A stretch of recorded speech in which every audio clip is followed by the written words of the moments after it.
ये कोई करप्ट लोगों ने ठेका तो नहीं उठाया हुआ कि उन्होंने हमेशा पॉलिटिक्स में ही रहना है, तो एक अच्छा इंसान भी आ सकता है, तो सुखैना उसके साथ मिलेगी। हो सकता है कि जो इसका दोस्त है उसकी बहन भी साथ ये मिल जाए, सॉरी क्या बहन नहीं उसकी कहानी चल बीवी है। रही तो ये सारे जो है? इसके फ्रेंड्स हैं ये पॉलिटिक्स को ज्वाइन करेंगे और ड्रामा मुझे भाई अब फ्रैंकली स्पीकिंग, मैंने इश्क मुर्शिद देखना काफी पहले छोड़ दिया था। ये मेरे को बहुत ही ज्यादा बोरिंग लगने लग गया था। I mean, इस ड्रामे का तुम लेवल देखो, कहाँ शुरू हुआ था और कहाँ पहुंच गया। मैंने सुना है कि अब शो खत्म हो रहा है। देखते हैं वीडियो, पता करते हैं कि इस ड्रामे का क्या हुआ। जस्ट बिकॉज ऑफ क्यूरियोसिटी में ये वीडियो बना रही हूँ। तो हाय गाइस, मैं विंशा और आज की वीडियो में हम रिएक्शन करने जा रहे हैं इश्क मुर्शिद एपिसोड 28 के रिव्यू पर। एपिसोड में जाके मरने वाली है। लेटेस्ट एपिसोड का जो टीजर था वो बहुत ही ज्यादा इंटरेस्टिंग था, जहां पर टारगेट अटैक हुआ है भैया शिब्रा के ऊपर और बहुत ही ज्यादा परेशान हो गया शामिर भी कि क्या हो गया है। मैं पॉलिटिक्स में आया तो जरूर हूं, लेकिन मैं अपनी जिंदगी को दाव में कैसे डाल चुका हूं यह उसको बहुत अच्छे से फेस हो रहा है। तो अब क्या करने वाला है नेक्स्ट एपिसोड के अंदर, कौन से होंगे वो इंटरेस्टिंग सीन, ड्रामा एंड कब होगा और कैसे होगा, इन सभी क्वेश्चंस के तो आंसर मैं अभी आज के एंड स्टूडियो में देने नहीं वाला हूं। हुआ लेकिन है। इससे पहले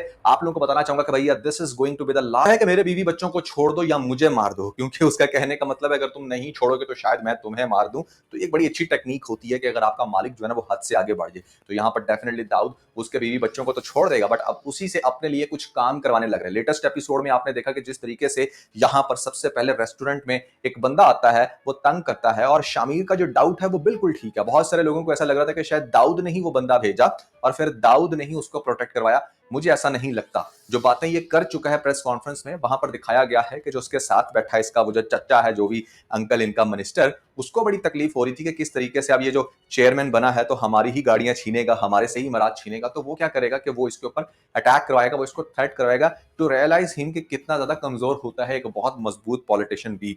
तो उसने वो बंदा भेजा होगा और दाऊद ने ये चीज बहुत अच्छे से फील की फौरन से, जब उसकी बेगम ने बताया कि वो तो प्रोटोकॉल के बगैर गया। अब वो चूंकि चेयरमैन बन चुका है तो प्रोटोकॉल बहुत ही ज्यादा जरूरी है, जिसके चलते यहाँ पर फौरन से पीछे से सिक्योरिटी गार्ड्स भेजेगा और वो जाकर इसको रेस्क्यू करते हैं। अब आकर पूछता है शामिर कि मुझे इसमें कुछ काला नजर आ रहा है, ये कोई इतना कॉन्फिडेंस से आकर बंदा जो मुझे धमका रहा है, दैट मींस कि उसके पीछे कोई तो पावरफुल हाथ है। दाऊद को लगता था कि मतलब यहाँ पर उसका बेटा शायद कमजोर पड़ के पार्टी छोड़ दे, लेकिन वो और मजबूत हो रहा है।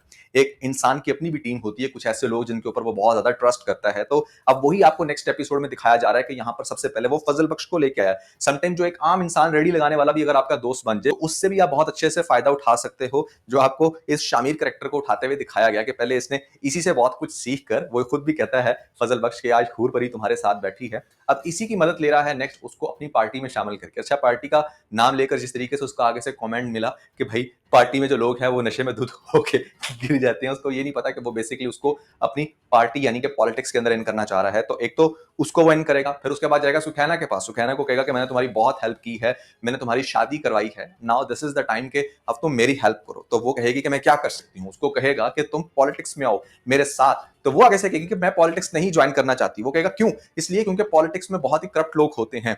तो आगे से वो उससे पूछेगा कि क्या तुम नहीं चाहते कि पॉलिटिक्स में तुम्हारे मेरे जैसे लोग हों जो करप्ट नहीं हैं, जो अच्छा काम करना चाहते हैं, या जिनको पता है कि कैसे करप्ट लोगों को सीधा करना है, या उन लोगों को जो ये दहशत फैलाते हैं। तो ये बात उसको सोचने पे मजबूर करेगी बिल्कुल कि ये कोई करप्ट लोगों ने ठेका तो नहीं उठाया हुआ कि उन्होंने हमेशा पॉलिटिक्स में ही रहना है, तो एक अच्छा इंसान भी आ सकता है। तो सुखैना उसके साथ मिलेगी। हो सकता है कि जो इसका दोस्त है उसकी बहन भी साथ ये मिल जाए, सॉरी क्या बहन नहीं उसकी कहानी चल बीवी है। रही तो ये सारे जो है? इसके फ्रेंड्स हैं ये पॉलिटिक्स को ज्वाइन करेंगे और ड्रामा मुझे भाई अब जल्दी खत्म होता हुआ नजर नहीं आ रहा है, क्योंकि इन लोगों ने ना इसको काफी खींच दिया है। They are trying to maximum milk from out, क्योंकि उनको ऐसा लग रहा है कि ड्रामा बहुत ज्यादा चूंकि वायरल चला गया, तो यहाँ पर हम इसको बहुत अच्छे से कैश कर सकते हैं, जो कर भी रहे हैं वो। अब नेक्स्ट एपिसोड में आपको दिखाया जाएगा कि यहाँ पर भाई स्पाई बन जाएंगे, खासतौर पर फजल बख्श। वो नोट करेगा कि कौन इसके ऊपर अटैक करवाने की कोशिश कर रहा है। नेक्स्ट एपिसोड में दोबारा से फिर से अटैक होगा यहाँ पर शिप्रा के ऊपर। शिप्रा भी बहुत चौंक जाएगी, क्योंकि इससे पहले उसने ऐसा सीन नहीं देखा होगा कि जहां पर कोई उस पर गोलियों की भरमार करते, तो वो काफी डर जाएगी। हो सकता है कि ये उसको धमकाने की एक साजिश भी हो कि वो किसी भी तरह से बस इसकी लाइफ से निकल जाए। किसकी साजिश है? महरीन के बाप की। एक बहुत ही घटिया काम कर रहे हैं, मतलब जिससे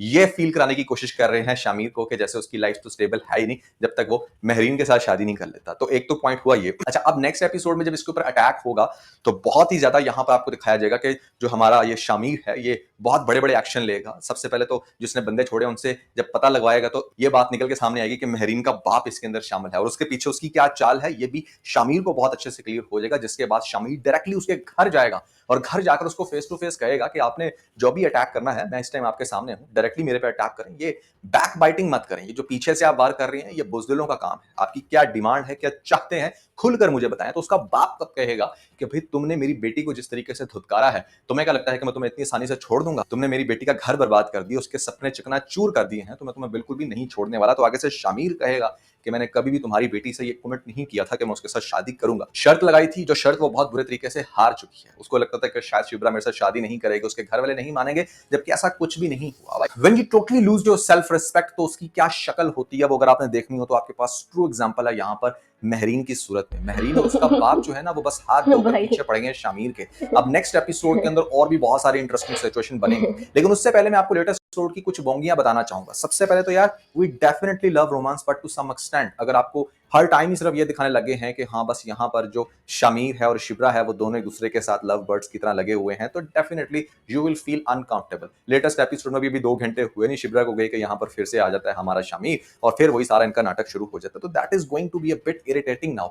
आई थिंक कि आपको समझना चाहिए कि इस ड्रामे का जो स्टैंडर्ड है वो बहुत ही सुपीरियर था। अब आप बिल्कुल बोंगे यूजलेस सीन दिखाकर हमें बोर कर रहे हो। फजल बख्श के भी जो सीन है ठीक है, फनी तो है, बट अब उनके अंदर भी मजीद सेंस क्रिएट होनी चाहिए। और ड्रामा, जैसे कि मैं हमेशा से कहता हूं कि 35 एपिसोड के बाद राइटर को चाहिए कि वो उतना ही इंटरेस्टिंग लिखे जितना वो पहले उसने लिखा होता है, या फिर ड्रामे को रैप अप कर दे, जो नॉर्मली हमारे पाकिस्तानी ड्रामे हो जाते हैं। तो भैया सीन तो चल रहे हैं यहाँ पर कुछ इस तरीके से कि लेटेस्ट एपिसोड के बाद आई रियली वांट कि अब ये ड्रामा खत्म हो जाए। उसके अलावा जो आपको दिखाया जा रहा है कि यहाँ पर जो दाऊद है वो जिस तरह से प्लानिंग करके, या प्लानिंग वो बेसिकली करना नहीं चाह रहा, उसकी बॉडी लैंग्वेज से साफ ये वाज़ह हो रहा है कि वो किसी प्रेशर में, a kind of useless pressure जो उसने खुद से क्रिएट किया हुआ है। लेकिन अगर वो अब आगे जाके कंपेयर करेगा, खास तौर पे जिस तरह से शामिर ने अपने सारे दोस्तों को अपनी पार्टी के अंदर शामिल कर लिया है, फजल बख्श आ गया है, जो उसके दोस्त की बेगम है वो भी आ जाएगी, यहाँ पर सुखैना आ जाएगी। अगर ये सब लोग मिलकर एक कंबाइन एफर्ट करते हैं तो ये आइडेंटिफाई कर पाएंगे कि किस तरीके से महरीन का बाप ये दोबारा से ये जो अटैक हुआ है हमारी शिब्रा के ऊपर, वो उसके पीछे वही था। ये सारी चीजें जब वो एक्सपोज करेगा अपने बाप के सामने के, आपको अपने बेटे की या बहू की तो शायद परवाह ना हो, लेकिन अगर पार्टी की भी परवाह है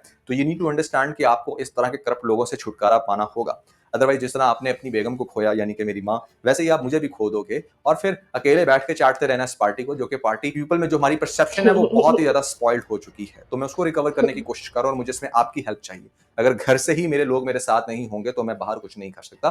तो दाऊद को ये सारी बातें समझ में आएंगी और फिर आगे जाके वो डेफिनेटली अपने बेटे का ही साथ देगा और फिर हमारे महरीन के बाप को और महरीन को खुद को बहुत ज्यादा जो है वो मुंह की खानी पड़ेगी। ये लोग डेफिनेटली आगे से अलग होंगे। बट इंटरेस्टिंग इस ड्रामे के अंदर बात ये है कि ये सारा कुछ कब होगा। क्या ये आपको अगर पॉजिटिव एंड ही दिखाना चाहते हैं फिर तो ये चीजें समझ में आती हैं, बट ड्रामे का दूसरा एंड है वो है ट्रैजिक एंड, जिसकी चांसेस मुझे बहुत ज्यादा लग रहे हैं, खास तौर पे जो टारगेट अटैक हुआ, जो आपको एक फीलिंग्स दिखाई जाती हैं, शामिर के फेस पे जो टेंशन दिखाई जाती है, शिब्रा की आंखों में जो चीज नजर आ रही है, वो ट्रैजिक एंड की तरफ भी जा सकती है। जैसे लेट्स से हम अज्यूम करते हैं कि टारगेट अटैक हो और यहाँ पर जो हमारी शिब्रा है वो मर जाए, तो सोचो उसके बाद क्या होगा। जो हमारा शामिर है वो मजीद वाइब्रेंट यार होकर इस पार्टी का एक्सपोज कर देता है, इतना बड़ा सबके रिस्क सामने बता नहीं देता है लेंगे कि ड्रामे भाई इस वाले। पार्टी के अंदर ये मसले थे, मेरा बाप करप्ट है, उसके आगे से सारे मिनिस्टर करप्ट है, मैंने झूठी प्रेस कॉन्फ्रेंस की थी। तो भी सोचो ड्रामा हर तरह से इंटरेस्टिंग हो सकता है और ये बड़ी अच्छी एक वेरिफिकेशन भी होगी इस पार्टी की, क्योंकि उस पार्टी का चेयरमैन खुद बता रहे हैं कि उसकी पार्टी के अंदर कौन कौन से मसले मसाइल थे जिसकी वजह से उसने अपने प्यार को, अपनी बेगम को खोया। तो इस तरफ भी ड्रामे का एंड जा सकता है जिससे सबक सिखाया जा सके, बट चांसेस डेफिनेटली इसके कम है। ज्यादा इसी चीज के हैं कि हाँ शामिर का बाप दाऊद जो है वो बेहतर हो जाएगा, वो मिलकर अपने बेटे के साथ फाइट बैक करेगा, सारे मिनिस्टर्स जो कि करप्ट हैं उनको बाहर निकाला जाएगा और फिर ड्रामे का एंड एक अच्छा हैप्पी एंड की तरफ जाएगा। सो ये वो सीन थे जो मेरे माइंड में चल रहे थे, जो मुझे लग रहा था कि शायद अगर कोई प्रोजेक्ट हो तो इस तरह का सिचुएशन क्रिएट की जा सकती है, बट दोनों पहलू आपके सामने रखती हैं। आप लोगों को क्या लगता है, क्या हो रिव्यू इश्क मुर्शिद का ही होगा, लेकिन उसके अलावा कौन से ऐसे रिव्यूज हैं जो आप चाहते हो?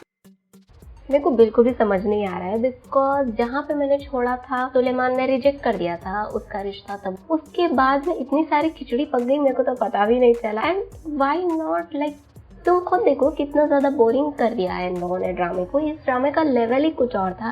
सिमिलरली जो शिब्रा और शामिर के जो क्यूट सीन्स थे उसको भी बहुत ज्यादा खराब कर दिया है। एक तरीके से मुझे ड्रामे का डाउनफॉल जैसा लग रहा था, लेकिन अभी व्यूज आ रहे हैं तो आ रहे हैं, भाई क्या कर सकते। खाई देख रही थी मैं इसके साथ, तो खाई स्टार्ट इसके बाद हुआ, खत्म भी हो गया, तो that was beautiful, I like that. तो आज का जो मैंने एनालिसिस देखा, ये रिव्यू, इसके बेसिस पे अब ये देखने के बाद थोड़ा सा इंटरेस्ट आ रहा है, लेकिन ये इंटरेस्ट उतना ज्यादा नहीं है जितना कि हमने शो के स्टार्टिंग में देखा था। मुझे अभी भी डाउट है कि 28 से 35 तक ये क्या बताएंगे, और देखते हैं क्या होता है आगे ड्रामे में। तुम्हें कैसा लग रहा है ड्रामा? क्या तुम इसको देख रहे हो या इंटरेस्ट चला गया है? क्या है कमेंट्स करके जरूर बताना। वीडियो अच्छी लगी है तो उसको लाइक, शेयर एंड चैनल पे नए है तो सब्सक्राइब जरूर कर लेना। शायरम की नोटबुक से छोटी ईद 3 वाली वीडियो आ चुकी है, तो उस पे मेरा रिएक्शन जरूर देखना यहाँ क्लिक करके।